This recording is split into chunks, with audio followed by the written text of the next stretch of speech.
Hi guys, samahan niyo ulit ako. O bawal maumaya, daily routine to.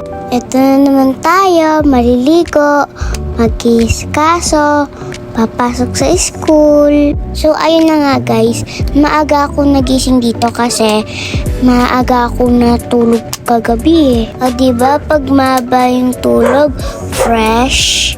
I-shout out ko nga pala dito si mama kasi kahit ako nag-aaral, si mama ang unang gumigising sa umaga. Kaya tayo mga bata, mag-aral tayo ng mabuti kasi ayun lang masusukli natin sa mga magulang natin. O bago pa kayo umiyak, ang cute ng batang to. Ang cute mo, kagigil ka. Wow, peace. Diba ang bait ko dyan? Babe lang ako.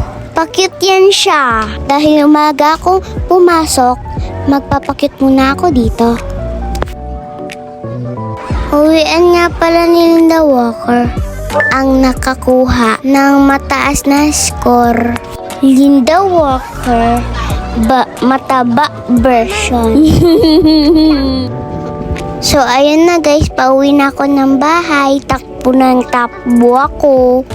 At nang pauwi ko ng bahay, ginawa ko na yung assignment ko. Ginawa ko muna yung assignment ko bago ako kumain. Pero ang nakuhang score ni Linda ay 790. Ngayon ipapakita ko sa inyo ang lakas ng estudyante walang tigil sa pag-aral at sa pagmemorya. Galing ako sa Brookshire. Ayun lang guys, like and share. Wow, peace!